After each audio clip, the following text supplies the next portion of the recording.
సమాచారం కోసం 95 న్యూస్ ఇప్పుడు యాప్ లో మీ ముందుకు వచ్చింది. వెంటనే డౌన్లోడ్ చేసుకుని న్యూస్ అప్డేట్ తెలుసుకోండి. ప్రతి క్షణం ప్రజాక్షేమం కోసం. 40 నుండి 50 డిగ్రీల సెల్సియస్ మధ్య తదుపరి హీట్ వేవ్ కోసం సిద్ధంగా ఉండండి. ఎల్లప్పుడూ గది ఉష్ణోగ్రతలో నీటిని నెమ్మదిగా త్రాగాలి.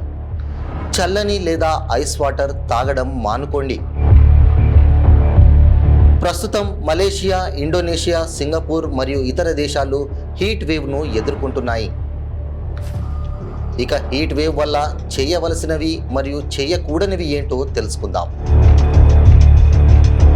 మనలో చిన్న రక్త కణాలు పగిలిపోయే అవకాశం ఉన్నందున ఉష్ణోగ్రత 40 డిగ్రీల సెల్సియస్కు చేరుకున్నప్పుడు చాలా చల్లటి నీటిని తాగకూడదని వైద్యులు సలహా ఇస్తున్నారు. ఒక వైద్యుని స్నేహితుడు చాలా వేడిగా ఉన్న ఎండలో నుండి ఇంటికి వచ్చాడు.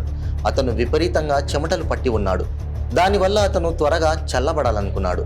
వెంటనే తన పాదాలను చల్లని నీటితో కడుక్కున్నాడు. అంతే, అకస్మాత్తుగా కుప్పకూలిపోయి ఆసుపత్రికి తీసుకెళ్లబడ్డాడు.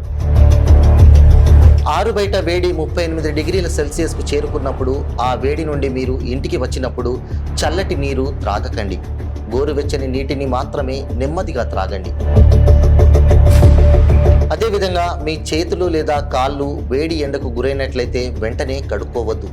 కడగడానికి లేదా స్నానం చేయడానికి ముందు కనీసం అరగంట వేచి ఉండండి.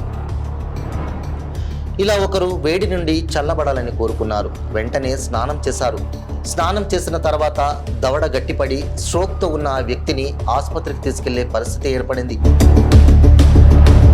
అందుకే దయచేసి గమనించండి. వేడి నెలల్లో మీరు బాగా అలసిపోయినట్లయితే వెంటనే చాలా చల్లటి నీటిని తాగడం మానుకోండి. ఇది సిరల ద్వారా రక్తనాళాలలోకి ప్రవేశించి స్ట్రోక్కు దారితీయవచ్చు.